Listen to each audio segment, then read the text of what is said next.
That's what's up. But Ted was um, a guy who just loved what he was doing, and I put there he broke the color barrier in Major League Baseball, where he had Bill Lucas, who was part of the Braves organization in Milwaukee and in Atlanta. But you don't have to hire, brother. But and he signed off on it. Bill Lucas becoming the first black general manager in baseball, and he did a great job while he was leading the Braves. And people want to try to say that it was a negotiation with Bob Horner's agent. They're so stressed, Lucas, that he had that stress. Oh my gosh! Yeah. And it's like people are trying to try to tag him with that, but it's like that's wrong. You can't do that. You can't do that. As much as I didn't like his agent, and I thought that he tried to play hardball with the Braves. Don't saddle a man with some kind of foolishness like that. That was just wrong. And Bill didn't have the job very long, though. Yeah. Well, speaking of swag, let's bring this brother in. Our good friend Tony McLean of Outside the Box MLB and the BASN Newsroom, one of the great baseball writers in America, and just a legendary sports writer. And Tony has his own radio show now in New Haven, Connecticut. Tony, tell us a little bit about that before you get out of here. And I actually want to get you on here to talk a little NBA tonight. Oh, sure. But first of all, me and swag in the same sentence is that might be pushing. Right, brother. That might be pushing this a little bit. Shows called Outside the Box. We're on Tuesdays and Thursdays, 10 a.m. to noon Eastern on WNHH-LP FM in New Haven, and we're also on Facebook Live, Twitter, YouTube, SoundCloud, anywhere the law allows, they'll put us on, and we try to hit a whole bunch of things. Rick, of course, has been on a couple of times as well. We're actually no show tomorrow because we're doing we're doing something at the station, but on Tuesday, one of my former colleagues from back in the day, Dama Mori, is going to be on to talk about the passing of John Sterling, who, of course, longtime Yankee guy, but he had his Atlanta roots with both the Hawks and the Braves.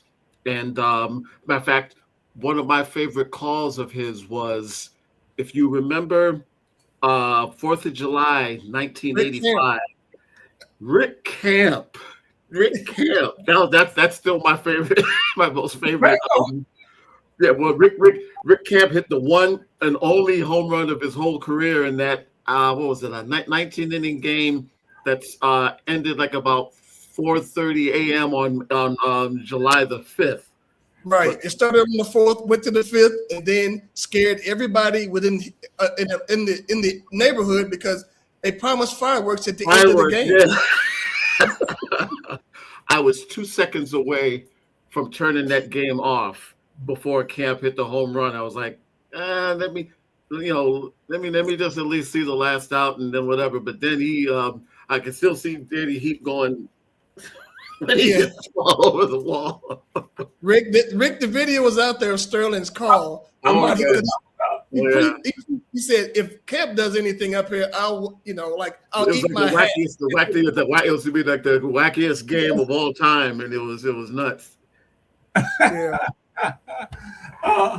Well, Tony, I know you guys have been discussing the NBA playoffs on your show, and just your overall thoughts of what you've seen in the first round, and now we're early into the second round. Well, I guess they came out with the most watched first round, I guess, since they've been keeping the records. So like 33 years, this was the most watched first round in over 30 years. To me, this was the thing I remember the most about this one. This was the first round of the road dogs, because all of these teams, Orlando coming into Detroit to win, Atlanta and New York. Atlanta, stealing a game in New York. There was very few, with the exception of the Cleveland-Toronto series. Road Dogg took at least 1 or 2 games in both series, and I've run out of stuff to say about the T-Wolves. I actually picked the T-Wolves. I thought it was going to be in 7, but I think they. I think the Timberwolves live rent free in the Nuggets' head. At least they have the last couple of years. Well, see, that's what the deal is with the Timberwolves. I thought they would cook with DiVincenzo and Ant being out. I said, "There's no way they're going to get past.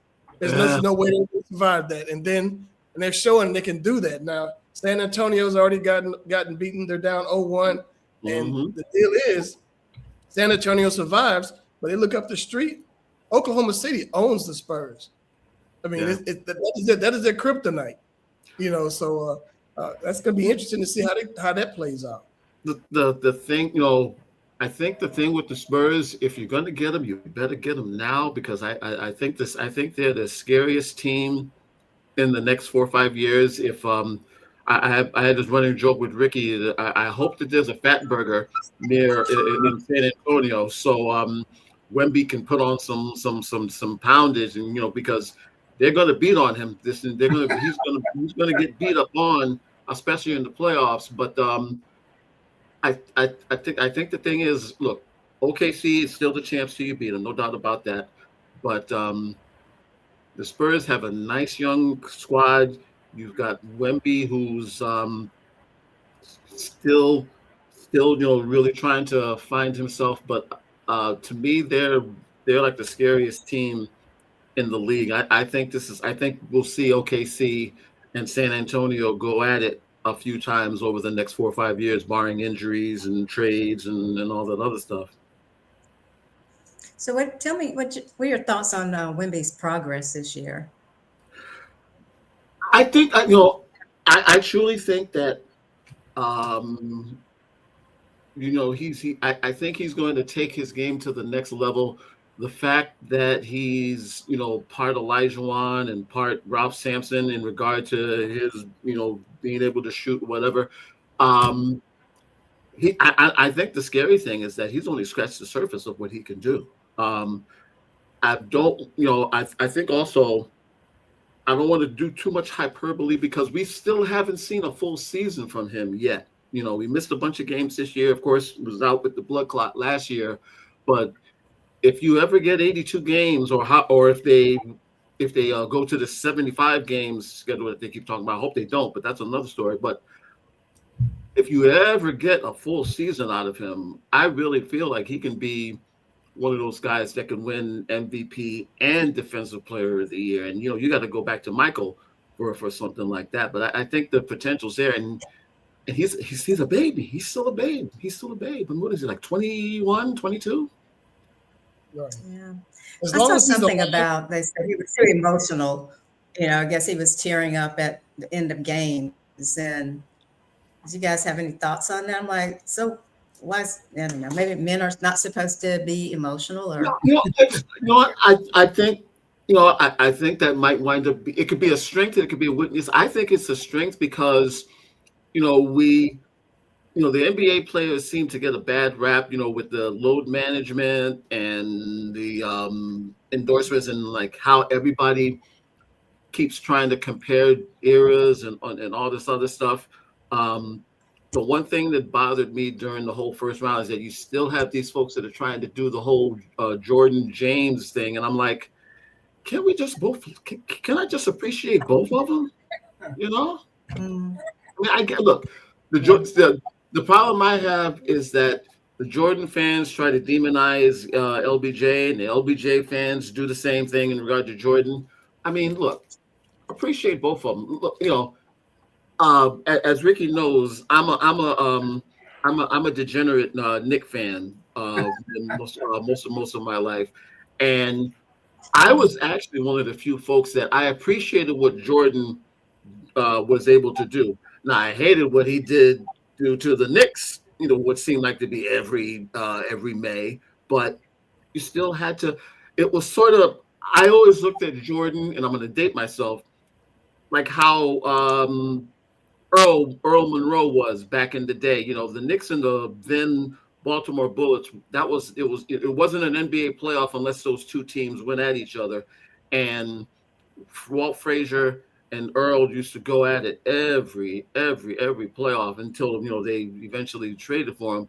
But my thing is, you have to really appreciate these guys and what they're able to bring. To me, one of the things that sets the NBA apart is, you survived Russell retiring, you survived Wilt retiring, you survived Kareem retiring, you survived Michael's 17 retirements. All these guys, the league has sustained itself. Are there certain things about the modern game that I dislike? Yeah, but end of the day, I look at it more as they're just continuing what was laid, 40, 50 years ago. And the sad thing is a lot of these guys won't be appreciated until they're gone. And I think we got to enjoy them while they're here, Well, I know today it's so weird that you said that about the Jordan and the LeBron situation, because there was a rather spirited conversation on the job today on this very thing, and trying to talk about the championships and how LeBron was a vagabond to go. He went to different cities to get his championships, where Jordan stayed in one city and got his. And I said, well, two of those he didn't really earn because he cheated, because he pushed off on Scott, on the dude for Utah, and he pushed off on Elo with the other one. So it's like, I can't get with that. So I was playing devil's advocate for both of them when I said if LeBron would have played in the 80s, he'd come off the bench. He'd be like Terry Durod for the Celtics. Ooh. And I just wanted to see a dude. I want to see a guy's head explode, and it did. But yeah. I'm sure Terry felt that too, sitting wherever he's sitting and watching it as well. I think all that's a product of social media today. Everybody puts up their little posts with facts that is going to make their guy look better than the other guy. But I've always, here in Detroit was Larry Bird. I mean, I hated him, but man, I love the fact that Rick, I hated him first. But you gotta respect. Oh, man. What those guys brought to the table. The thing I what I don't like is that it's like you have to choose a side. No, I don't. No, yeah. I don't have to. I mean, my argument has always been, if you put a gun to my head, I think Magic Johnson's the greatest of all time, personally. Yeah. what? Yeah, I know. My argument was always, if you look at from 79 to 89, the Lakers were in the finals 8 times in that period of time. Of those 8, they won 5. And the team that wound up representing the Western Conference those 2 times they didn't make it, the Rockets, they had to beat the Lakers. And my other argument is, when Larry got, when Doc got his first title, who did he go through? Magic. When Larry got one of his titles, who did he have to go through? Magic. When Isaiah finally got his first one, who did he go through? Magic. The bald-headed guy from Chicago, who did he get his first title up against? Magic. That's the one that's my standard argument for him being the GOAT. And plus the fact, how many other 6'9" point guards did you know of in the NBA? He said, him, for as great as Mike was, the league really turned around when Bird and Magic came in. That's when it was a perfect storm, because Stern came in, changed the way we thought about the NBA. They pushed the players instead of pushing the teams, and the game changed because of those 2 guys. And again, this is not to take anything away from Michael. It's just that my thing has always been with sports, it's an era thing. You know, Ali was perfect for his era. Jim Brown was perfect for his era. Dr. J was perfect for his era. Michael was perfect for his era, because you think of how we look at sports in the 50s, in the 60s, in the 70s, in the 80s, and the 90s. And when you got to Michael, it became, you know, he took advantage of it being a global game. You know, Ali, I've only had one sports idol in my life, and it's Ali, and it had nothing to do with what he had to do in the ring. It had everything to do with what he did. Jim Brown was perfect for his era. I'll even go as far as, you know, Jackie Robinson was perfect for his era, because someone had to be the first. And I always look at it more on a historical level. And I don't try to, what bothers me a lot is that they trash a lot of the modern guys, but I'm like, you know, enjoy them, just, you know, put everything into context. That's all. And that gets lost a lot of times. You mentioned Magic, you know, being the common denominator, but wasn't there another tall dude on that team, number 33, that had something to do with some of it? And see, you know, in the GOAT conversation, he gets lost too, because Kareem was awesome. Yeah, look, the single greatest offensive weapon in all of professional sports, the sky hook. I can't think of another,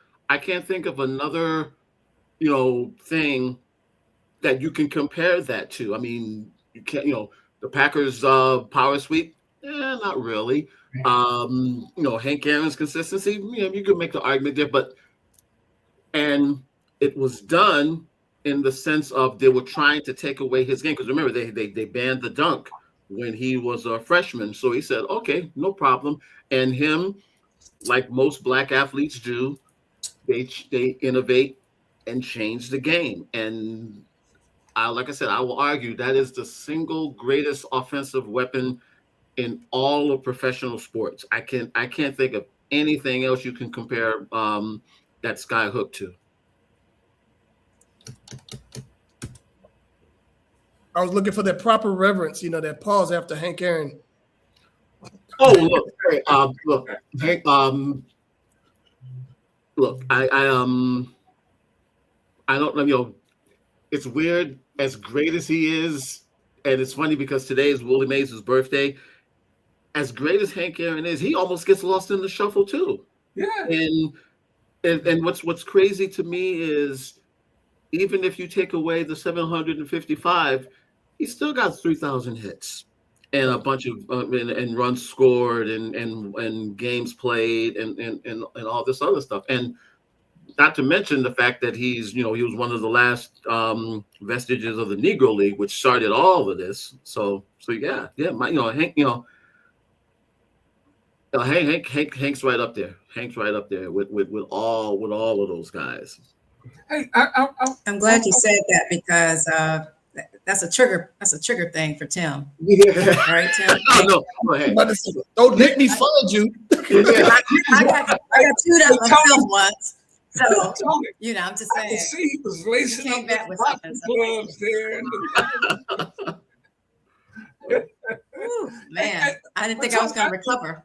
Yeah. Just get everybody caught up. You're watching. You get what you get. We're on with Tony McLean, Outside the Box, MLBBros.com, BASN Newsroom. A great writer, great journalist, and a friend of the show. I do want to get back to these playoffs. I personally think everybody's playing for second place, because I think OKC is going to trounce everybody that comes out of the East. If my beloved Pistons happen to make it, they're going to get run over. But so is any of these other teams that come out of there. The only team I think they got a chance to beat them is San Antonio, who have beat them. Mm-hmm. Yeah, the thing is, it's just the difference between the regular season and the postseason. And they, as we've already seen, when they get to the postseason, they just turn it up a notch. And just, you know, they do it even with Williams being out. I mean, they don't even have to rush him back. That, that's the thing. He could just say, hey, we'll get you in the next. He could almost sit him out this next series, this series with the Lakers. Now, unless I always thought that LeBron's greatest feat was taking that first Cleveland team to the finals with Daniel Marshall and Gibson and Ilgauskas. But if he can, I'll say this much: if he can get by OKC, that'll be the ninth miracle of all time, because they're just, to me, it's theirs to lose right now, because they're just at a high. I think they still see the specter of getting knocked out in the first round a couple of years ago when they had the best record. And I really feel like they, even with the title, I think they still have a chip on their shoulder, and they want to, I think they're playing for not so much legacy, but I think they're trying to play for, we want to clearly be looked upon as the best team in the league right now. And between the balance that they have, and what's scary is, now they actually have a lottery pick on top of that this year because of one of the trades. So, barring injury or free agency or whatever, they're not going anywhere anytime soon. Yeah, I was listening to the people were talking about some simulations today because the Hawks have a high draft pick, and they said one of the simulations is they would get the Clippers pick, and that would be number 4. So you already got a loaded Oklahoma City team, and they get to pick the 4th best player in the draft. It's like, it's not fair at all. Yeah. It's like when the Lakers had the number 1 pick. I think it was 2 years in a row, and they wound up getting Magic, and then a couple of years later they wound up getting Worthy. So yeah, I know they're trying to improve stuff on the on the lottery, and they're trying to do this anti-tanking thing. But I think, to me, it's like the team with the worst record should have no lower than the 3rd pick overall. You had I think the Wizards had like the 7th pick a few years ago, and they had the worst record. And you got that just bastardizes the whole lottery. I get it that it is a lottery or whatever, but the team with the worst record shouldn't be picking outside of the lottery. At the very least, they should have like the 3rd, maybe 4th pick. But and also with tanking, they got to hit these GMs in the wallet. If they can prove that they're tanking, fine them, hit them for some cash, and then make it so that they can't so that they won't tank, I guess. Well, with the system they have that's been proposed, the teams with the worst 3 records only get 2 balls, and the teams after that, I think they bring 14 teams in. It's now 16 now with the 16. The teams with the worst record get 2 balls. After that, teams get 3 balls, and then the 2 teams that were the 9-10 seeds that got into the playoffs, they get 2 balls. Yeah. So it's a lot of equability within the city, and I can tell Tim doesn't like it just because. No. Tony, I've known him 40 years, so I can tell. He's almost like my wife, man. I can just tell. Oh, he don't like that. Nope. What's the problem with that, Tim? It's like they should go ahead and do it in inverse order, and when they could, they don't even have to categorically prove it when teams are tanking. When they see that you're not trying to win, they should go ahead and automatically say, okay, no, we're gonna put you back at you're gonna be number 14 in this thing. We see that you're trying to lose as many games as possible. You'll be number 14. End of discussion. When you're sitting players who are healthy with like about a month to go in the game in the season, and everybody knows what you're doing, knowing you have no chance to make the playoffs, you just want to get get your record as worse as it possibly can be. That's just wrong. Yeah. You can't do that. You shouldn't be able to do that. Forget load management. There's no load management when you got 12 games left. Okay. Exactly. Yeah. And what makes it even crazier, the fact that they're even talking about cutting the season down to like 7. I mean, leave that alone. I mean, it's been 82 forever. There's no need to cut the season. I mean, I understand why, but nah. It What's the to me, rationale for that? well, it's I guess they're talking about how it's load management and all this other stuff, but and at the risk of being the old guy in the barbershop, back in the day when men were men, everybody played 82 games. I mean, there was an instance. Put it this way, there was an instance. Somebody showed that the Knicks and the Bulls played each other the very last game of the season. The seeds were all set and everything like that, but Jordan played, Ewing played. Basically, everybody played. Yes, it was a quote unquote meaningless game, but see, now you're seeing instances where teams are sitting guys. And there was an example this year going into the last game of the season where I want to say going into the last game, Orlando was actually the 4th or 5th seed, and because I forget how the scenario was, but because they didn't play their guys and all this other stuff, and they went from 5 to 8, and they had to play in that god awful playing tournament. Playing game, yeah.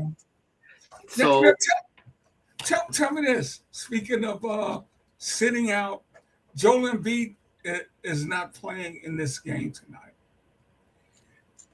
I mean, I'm never going to question the guy's injuries or whatever, but I mean, I just couldn't see Patrick Ewing sitting game 2 of the playoffs. I'm sure they're trying. This guy's definitely not Patrick Ewing in terms of stamina and strength and health.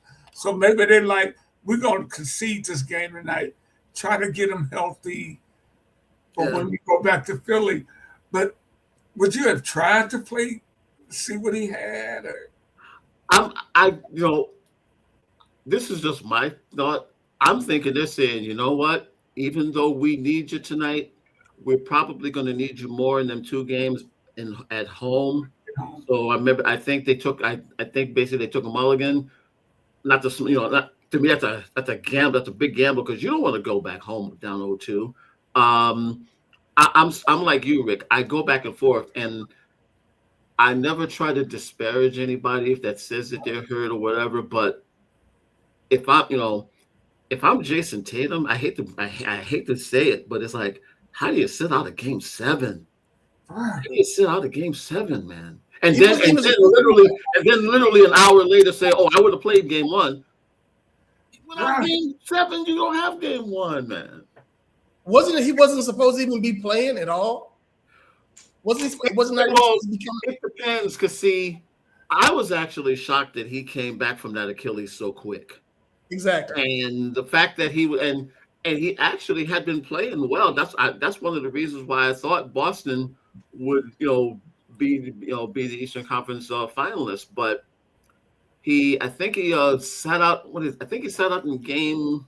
Was it game 5 or is it game 6 in Philly? Or it was one of those. It was one of the early games in the Sixer series that he sat out, and then literally 3 hours before game 7, he said, "Nah, I'm not." And I'm like, wow.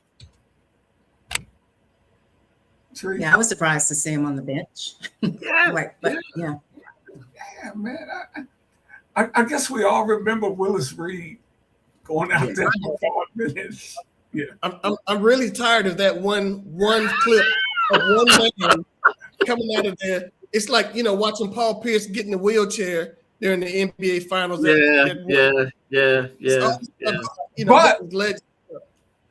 it's a legend, right? But and the Jordan flu game as well. Yeah, when he pushed off on the dude in Utah. I mean, let him slide on that one. So I know. But these guys are I guess they're trying to say they're bigger, stronger, faster, and they're more prone, more susceptible to injury. Maybe that's what it is. Well, I get that, but I'm sorry. It's been 82 forever. I don't I don't get it. I just don't get it. I really hope. Put it this way. I'll compromise. If you cut it down to 75, get rid of the play-in tournament. Okay. Get rid of the play-in tournament. Then maybe yeah. It's like with the NFL. They want to go to 20. No problem. Get rid of the Thursday night games. Okay, so you're causing trouble because they're not going to do that. It's I opportunity. know that. I know that. Look. They gonna come after you, man. Yeah. Why are you talking about their money? Yeah. Oh yeah. Yeah. And see, what's funny is they're actually renegotiating the current TV contract now. That's why the schedule's not out, because apparently there was a opt out 2 years in for that contract, and now that they have their relationship with ESPN, now they want to redo everything, because you noticed how, if you watched any of the draft, they literally, if you watched the NFL Network broadcast, they made mention of the whole Vrabel Rossini thing, but with ESPN, crickets.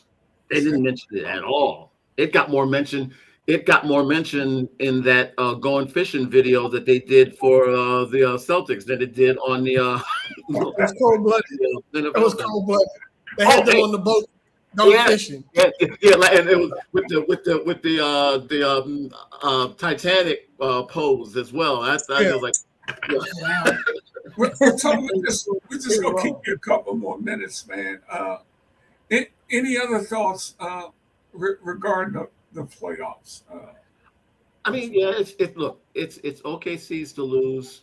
The Knick fan in me thinks that they'll get to the final, but it's going to, either way, it's going to be tough. I'm not ready to give up on Detroit yet. I know a lot of people still think it's like Cade, versus the Volcano, but if they can still get stuff out of Tobias Harris, they've got a shot, because they play just as good a defense as anybody in the league. And this time of the year now, it's about matchups and half court and everything.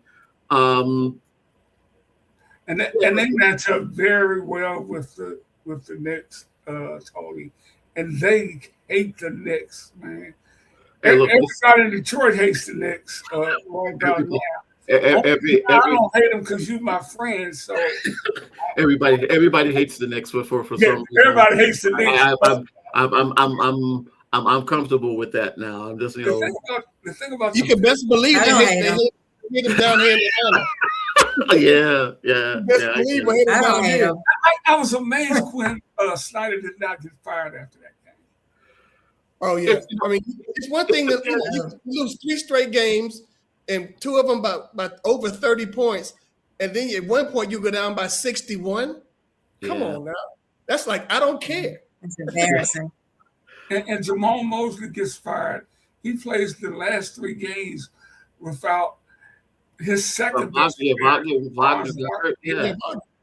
Yeah. If you look back at that series, I've stopped trying to figure out what they do with coaches in the end. I mean, you got to remember, Doc Rivers was still drawing a paycheck not too long ago. So it doesn't. There's no rhyme or reason at all to me. I mean, even with Tibbs getting fired last year, I was very surprised that they cut him loose. A lot of that just has to do with the blithering idiot that signs the paychecks down there. But that's another hour conversation in and of itself. You're not a big Dolan fan. Yeah, they need to come back.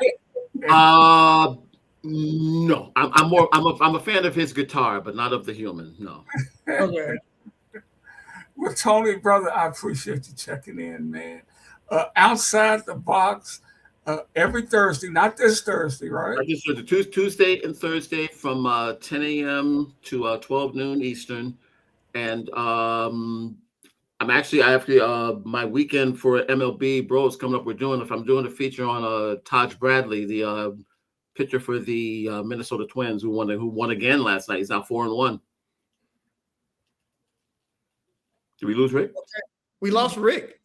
Oh, It's just us. Okay. Oh. Todd Bradley. We're It's here. very rare that we talk about brothers and playing baseball because I keep looking on rosters, looking hard for them, looking hard for brothers on rosters, and then you find one you can do a story on. Hallelujah. yeah. Well, Minnesota's actually got a few. You got Simeon Richardson. You got Byron Buxton, who was just AL Player of the Week. They actually have a kid on the farm, shortstop, who they're basically think that he might get called up before the year is over with. Culpepper, his last name. No relation to the former Minnesota quarterback, but he's one of the top prospects in all of baseball. He's got a possibility. Put it this way, they're looking for him to be their top shortstop by 2027. And maybe he gets a half a cup of coffee before the year is over with, depending on how well the Twins finish out the season. That's great because it's great to see Buxton finally healthy. Because that brother, it's been forever and a day. It seems like he's breaking down every year, and so far. And it's funny because they were in first place early part of the year. They've sort of leveled off. They still could maybe be a wild card team. It's still kind of early. I root for the National League representative out of New York. I don't even want to call them by their real name because they're not even, because of the way that they're playing. It's a mess. It's an absolute mess. A mess? You almost said it. No. They're the mess now. They're a mess. I take the T away from them because they're a mess right now. Now you're talking about the Twins almost were being in first place, and I was watching some video. I said, man, they're playing really well, and there's nobody in the building. But that night, I think the T-Wolves were playing, and the Wild were playing in the playoffs. Yeah. So you got to pick where you're going to be on a given day. But and unfortunately, Minnesota in April is sort of like Alaska on every day. And to the life of me, I don't know why they left the dome to play outdoors. Right. I mean, I don't get that at all. I don't get it at all. But it's they wanted to. I guess they wanted to be a little bit more traditional, but they're paying for it though. Yeah. Well, my brother, we really do appreciate you, man. Enjoyed the tremendous conversation. Not a problem. And, I'll catch you in a couple of weeks. We'll talk about the Pistons. Yeah. Are they having flags at half mast for Scooble? Oh my gosh, the Tigers are a mess. He's one. They got about 10 guys on the injured list right now. Is he now? Are they thinking he's coming back, or what's the deal? Are they? Yeah, they think he'll come back, but now, because he's not going to resign with them. Now his trade value. Oh yeah. He's injured. I mean, it couldn't happen at a worse time. Yeah. But he's only going to throw 6 innings anyway, so I'll never forget that. So. Yeah, that's another pet peeve of mine because it's like, come on, we grew up back in the day where you had to call the police to take these guys out of the game back in the day. And now they'll do their 6, maybe 7 innings and have the nerve to call it a quality start. I'm like, absolutely, are you kidding me? But hey, man, we got to run, Tony. Thank you so much, my brother. Hey, I appreciate it, man. I appreciate it. Anytime. Thank you. All right, thank you. Oh man, Tony is so great. It was great having him on the show. We just got a couple more minutes left here. I want to get to the Met Gala thing here. First of all, I was gonna try to go, but the tickets were $100,000. I looked in my pocket and I had $9.30. So This is the first year I haven't really watched it, and I've faithfully watched. But yeah, this is the first year, and I've seen some of the pictures, but usually I'm like all into the fashion and the style. But did someone stand out to you guys? Evidently Oh. watched. Who didn't? Who didn't stand out? Nobody wears those kind of clothes. That's what the whole thing is about, right? Standing out. Like, come on, people. This is Oh man, she Venus. was stunning. I did see that. Yeah, stunning, stunning, Let stunning. me start it over here. Okay. I What the don't heck? know who this person was. Anybody know who this is? She's an athlete supposedly, but I don't know. That's Russell Westbrook. That That's a was Venus Russell Westbrook That's Steph and his wife. and his wife. Yeah. I do not know who that is. Who that is? Wade Do not and know who his that wife. is. D-Wade. Oh, It's Serena. I didn't see her outfit. Okay, Okay, I'm then. gonna slow it down. It's a little quick. That's Serena. Serena. Serena looking sharp, like she's ready to play beat somebody. Go back. That's She's like a warrior. Dwayne Yeah, Wade. that's Warrior. That's Gabrielle. D-Wade. It's Uh-huh. Steph Curry. Yeah. Oh, okay. Steph looking like he wishes he was playing in round 2 of the playoffs. I don't know who that. Hey, is Venus. Venus's husband? Is he an actor? No, I think he's a business dude. Oh, is he a business guy? What? He looks Business like Yeah. some kind of actor. I can't think of his name, but maybe not. Natalie Whiplash? No, sorry. Now, who is this tree? I don't know. Isn't that the basketball player? What's her name? Yeah, she's a basketball I player. I can't forget see. who. Yeah, I can't- Yeah, look, WNBA players making big money now, so they can afford those Good for them. those $1 million tickets, man. So that is definitely cool to see. Jimmy Butler. Look like Jimmy Butler's trying to hide his kids in his pants. Oh, dude. Wow. I mean, come on, bro. I'm not going to criticize anybody yet. Keep moving. I'm Who not else? criticizing. I'm just saying it. Look, okay, there's Dwayne by himself now.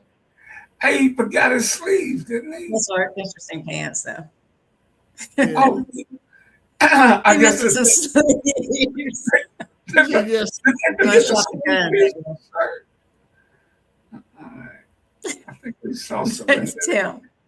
Wait, Tim, maybe those sleeves went to Jimmy Butler's pants. That's what it was. The extra material. He said, give me those sleeves. I got some use for it.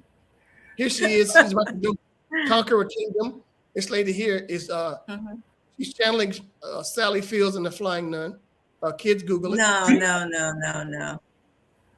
This is the tennis player. It's a tennis player. Naomi Osaka. That's Naomi, isn't it? Yeah. Naomi. Osaka. Mhm. Okay. Yep. And so the outfits were based on sometimes different, art or photo paintings. I can't. There's So a that's curtains. that's a couple, right? That's Steph and his wife, and I don't know who the other couple is. I can't see. It's so tiny. Yeah, very tiny. Picture. Click that thing in the corner. Click that Yeah, finger in the I can't blow it up, and I can't get it any larger than that. corner. But this thing's been going on since 1948. Yeah. Wow. What was it like back then, Tim? And Oh no, I was still walking around the stadium. I couldn't find my seat. and they raised money for the New York. They raised Museum. money for the Met A lot of money. and the museum, the Metropolitan Museum of Arts and Costume Institute Yes. is the That would be great. beneficiary of all the money that has been raised there. And it was organized by Vogue back in the day, and they are still sponsoring the thing. So Yeah, I saw Anna Wintour's outfit the other day, and I was like, man, when they say you're just a fashion, icon, they let you wear anything. Yes, Wow. it was not flattering. Wow. It wasn't. who was that, Tim? Anna Wintour. To you. I thought she looked fabulous. Really? You just never mind. Okay, we're not gonna go there. So you have your eyes, your fashion eye. You know me. I'm just pinstripes. What am I gonna do? Focus. One more thing, guys, before we get out of here. The end of an era, I think that I think it's 100 Black Men of Indianapolis. Right. Was it? Yeah. What happened with them? I missed. The Circle City Classic was one of the Oh, premier HBCU football classics. yes. This up there with the Orange Bayou. Box Classic, the Bayou Classic. Those were the big dogs of that. And most for the time, it would sell out the Hoosier Dome. But last year, they had 3,000 people there for the game between. I did see that. Yeah, I forgot who the schools were. Morgan State and Miles. Yeah, People from Birmingham and Baltimore not coming up to Indianapolis for that game. But Tim, thank you. I mean, they are disappointed with the turnout, but Pick better teams. they stopped picking better teams. I bet if you got Prairie View versus Howard, I bet you would have gotten some people in there because Prairie View, Houston folks, they travel well, and DC people, yeah, they travel well. So I can see it being something like that. But just throwing out a Black college name out there, Right. that's not going to be helpful. How did you not see that? I think you got to have. Did other teams decline, or how's that work? Did they get invited, or did other teams decline, or how's that work? I don't know. That's a good question because I'm thinking it's like I went to the 86 and 87 Circle City Classics, and that's like 3 or 4 years into the thing, and it was like held at the Hoosier Dome, 70-some thousand seats, sold out. The Friday night before, Video Soul had their show live from the Circle City Classic. You have Donnie Simpson up there talking to these artists, and they had a concert out there doing that. I mean, they had the whole 9 thing. The press box was full of stars. It was one unlikely coupling that I saw was Jeanette Dubois and Flavor Flav hanging out together. So Walona and Flavor Flav. Yeah, boy. So dare I say, for that last classic, you get what you get. You sure do. This last As week, far as teams. Yeah. 8 miles, you get what you get. When you Yeah. pick 2 teams who don't travel and ain't thinking about travel. Also think the quality of HBCU football has waned over the years. As the NFL is trying to tell us that subtly, Yeah. because there were True. no HBCU football players drafted this year. There was one drafted last year, and 2 years ago there was another one. So the last 4 years, there's only been one HBCU football player drafted. And they're talking about this is just the residual of NIL, because if you're really good at the HBCU football program, you're going to go to a Power 5 school, and you'll see the first round picks, second round picks, all Power 5 people, and some small FCS schools. You're not going to find the people at HBCUs anymore because those kids move up. It's like last week with talking to a D-Led. There's a kid from Morehouse basketball team was playing for Howard in the NCAA tournament. No longer at Morehouse. More money there at Howard. Case in point. Mm-hmm. And John Ball has just come. John Wall, former NBA player, is now like head of basketball operations for Howard. So you got somebody, a former NBA player like that, working to recruit kids. I mean, it's the day for small college football, small college sports is being priced out. Yeah. Yeah, I'm sad we had the show tonight because really a great conversation with Tony McLean tonight, and we'll be back next week, and we'll do it all over again at our regular time on Tuesday of next week. But until then, for my friend Tim Turner and Tree McDougal, I'm Rick Hampton. All right. Be kind, everybody.